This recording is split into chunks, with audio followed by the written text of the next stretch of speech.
Hello everyone, this is your faculty of the Clinical Nutrition and Dietetics. Welcome to our YouTube channel. Myself Rani Kumari Sharma. I have completed my Masters in Clinical Nutrition and Dietetics as well as I have qualified my UGC NET 2 times.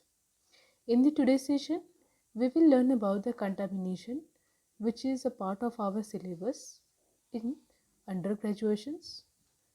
So without wasting much of the time, let's start the today's session. Before that आप इस channel को like share and subscribe ज़रूर कर दें ताकि ज़्यादा से ज़्यादा बच्चों तक ये टॉपिक पहुंच पाए और उन्हें भी इसके बारे में जानकारी मिल पाए. So let's start the topic. First of all, what is contamination? Basically, contamination is the inclusion and growth of harmful microorganisms such as Clostridium botulinum in an item used as food, making it unfit for consumption.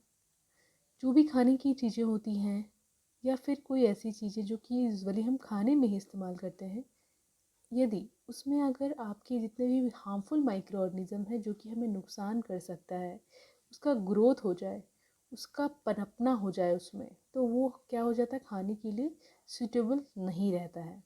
तो वैसी परिस्थिति को हम लोग कहते हैं कि वो हमारा खाना जो है वो कंटामिनेट हो गया है. एंड उस सारे प्रोसेस को कहेंगे कंटामिनेशन. अगेन कंटामिनेशन क्या हो गया, एक प्रेजेंस है of minor and unwanted constituent, यानी जो भी हमारे खाने में चीज़ें होती हैं खाने की, उसमें एक अनवांटेड कंस्टिट्यूएंट यानी छोटे छोटे जो भी कंटामिनेंट्स है, लाइक आपका बैक्टीरिया, पैरासाइट, ये सारी चीज़ें एक कंटामिनेंट्स कहलाएंगे जो कि पार्टिकल है, लाइक ये कंस्टिट्यूएंट है. तो ये सारी चीज़ें क्या करती हैं, हमारे खाने को कंटामिनेट करती हैं और ये सारे जो प्रोसेस है उसको कहा जाता है contamination. So here contamination is a process in which आपका जो फूड है वो स्पॉइल हो जाता है and which is not suitable और अनफिट फॉर कंजप्शन. तो that is unfit for consumption और not suitable for consumption. So next, food contaminations refers to the food that are spoiled or tainted because they are either microorganisms such as bacteria, parasite or toxic substances that make it unfit for consumption. That means again, जितने भी foods है अगर वो spoiled हुए हैं या फिर tainted हुए हैं, उसमें खट्टापन भी है, तो वो हमारा ये दर्शा रहा है कि वो फूड हमारा जो है वो कंटामिनेट हो गया है. एंड जस्ट बिकॉज कि उसमें बैक्टीरिया, पैरासाइट्स और टॉक्सिक सब्सटेंसेस पनप चुके हैं, तो वो कंजप्शन के लिए सुटेबल नहीं है, यानी अनफिट है हमारे कंजप्शन के लिए, right. So next, growing plant carry a typical flora of microorganisms on their surface. So now, contamination of food basically in which plant carry a typical flora of microorganisms on their surface and may become contaminated from outside source. जितने भी हमारे plants हैं वो भी हमारा contaminate होता है क्योंकि उनके लेयर पे भी हमारा एक माइक्रो ऑर्गेनिज्म के फ्लोरा होते हैं जो कि बाहरी स्रोत से वो कंटामिनेट करते हैं, लाइक एयर में ऑक्सीडाइज हो गए. मान लीजिए कोई भी हमारी हरी पत्तेदार सब्जियां हैं, यदि वह एयर के कांटेक्ट में आते हैं या पानी के कांटेक्ट में आते हैं तो वो गल जाते हैं, लाइक उनका जो प्रोसेस है कंटामिनेशन का वो उसमें होने लगता है. तो वैसी परिस्थिति में आप ये समझिए कि जो हमारे प्लांट है उसके ऊपर भी हमारा एक टिपिकल फ्लोरा होता है जो कि माइक्रो ऑर्गेनिज्म को इन्वाइट करता है एंड वो क्या करता है, इसको कंटामिनेट करता है. एनिमल के साथ भी सेम होता है कि जो भी हमारे एनिमल्स है उसके पास भी एक टिपिकल फ्लोरा है जो कि माइक्रो ऑर्गेनिज्म को ये ऑफर, बेसिकली आप कह सकते हो कि माइक्रो ऑर्गेनिजम्स उस पर आके अटैक करते हैं एंड कंटामिनेट करते हैं, ठीक है. तो इस तरीके से जो हमारे प्लांट्स है, एनिमल है, दोनों में हमारा कंटामिनेशन के प्रोसेस होते हैं.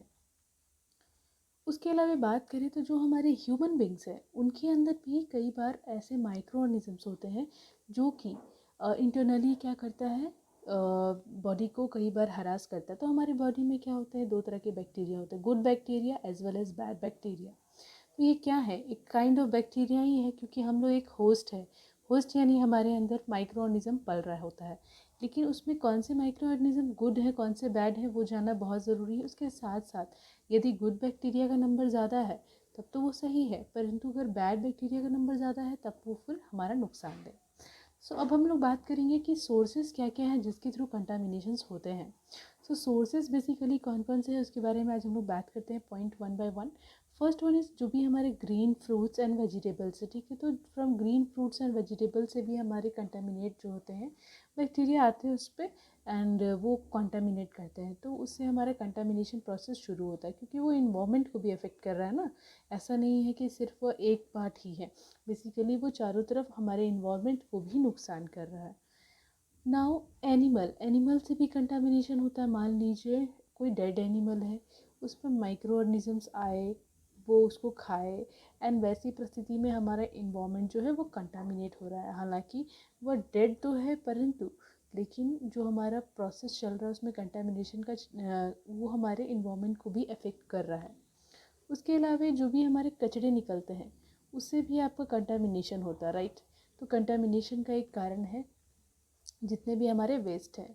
उसके अलावा फ्रॉम सॉइल, फ्रॉम वाटर, यानी जितनी भी हमारे पानीज हैं, जितने भी समुद्र हैं, नदियां हैं, कई बार उसमें भी बहुत सारे वेस्ट मटेरियल या फिर हॉस्पिटल से निकले या फिर वो आपका किसी भी फैक्ट्री से निकला, वो सारी चीज़ें जो है पानी में आके अल्टीमेटली, जैसा कि ये पिक्चर में शोज हो रहा है, पानी में जाके उसको डिस्पोज कर देते हैं। तो उस तरीके से हमारा इन्वायरमेंट जो है पानी के थ्रू भी कंटामिनेट होता है। और जो हमारी मिट्टियाँ हैं, मिट्टियों में भी कई बार जो उर्वरक मिट्टी होती है वो ख़त्म होके नॉन उर्वरक, यानी हमारी जो उपजाऊ मिट्टी है वो ख़त्म हो जाती है, और जो हमारा प्लांट है वो भी फिर उसमें लग नहीं पाता। तो वैसी परिस्थिति में जो हमारी उर्वरक मिट्टी वो ख़त्म हुई और जो नॉन उर्वरक है वो ज़्यादा होने लगी। तो वैसी परिस्थिति में भी हमारा इन्वायरमेंट जो है वो कंटामिनेट हो रहा है। उसके अपार्ट बात करूँ तो जो हमारा एयर है वो भी रिस्पॉन्सिबल है जिससे कि आपका कंटामिनेशन हो सकता है। तो आपका एयर से कैसे कंटामिनेशन होगा, तो ऑब्वियस सी बात है कि हमारे एयर में डस्ट एंड पोल्यूशन बहुत ज़्यादा है ना। तो ये पोल्यूशन कहाँ से आ रहे हैं, ऑफ कोर्स ये जो ऊपर वाली चीज़ें हैं उससे भी आएंगी, कई बार व्हीकल से आएंगे, व्हीकल्स के अलावा बहुत सारी चीज़ें हैं। सारी चीज़ें मिलके हमारे एयर को भी पोल्यूट कर रही हैं, और उसके साथ साथ हमारा जो कंटामिनेशन है वो एयर से भी हो रहा है। And the last one is during handling and processing. कई बार हम लोग कुछ चीज़ें प्रोसेस करते हैं, लाइक आप मान लीजिए रिफाइंड प्रोसेस है ना। तो रिफाइनरी के तौर पे अगर हम लोग देखें, किसी भी अगर गेहूं का मान लीजिए हम लोग रिफाइनरी कर रहे हैं, तो वैसे में वो मैदा का रूप तो ले रहा है, लेकिन जो हमारा इसका वेस्ट निकला, यानी इसके जो हस्क निकले, वो हालांकि अच्छी चीज़ें हैं, परंतु वो कई बार हमारे इन्वामेंट को कंटामिनेट भी कर रही है। तो वैसी परिस्थिति में हमारा जो इन्वामेंट है वो यह सारे सोर्स से कंटामिनेट होते हैं। तो this all sources which are included in contamination. और उसके अपार्ट एग्ज़ाम पर्पज़ से कहूँ तो उसमें जो भी मैंने पॉइंट्स आपको डील कराए उसको आप थोरोस में लिख सकते हैं। एंड आशा करती हूँ ये वीडियो काफ़ी यूज़फुल हुई होगी आप लोग के लिए। अगर सच में है तो इस वीडियो को ज़रूर लाइक करें, शेयर करें, और अपने सारे दोस्तों तक ज़रूर पहुँचाएँ, ज़्यादा से ज़्यादा शेयर करके। और ऐसे ही तमाम वीडियो के लिए आप सब्सक्राइब करें हमारी यूट्यूब चैनल को। कोई भी अगर नोट से रिलेटेड आपकी क्वेरीज़ हों, आप मुझे मेल कर सकते हैं या फिर इस वीडियो के कमेंट बॉक्स पे कमेंट कर सकते हैं। Again thank you so much for watching. Stay tune for the next video. Thank you.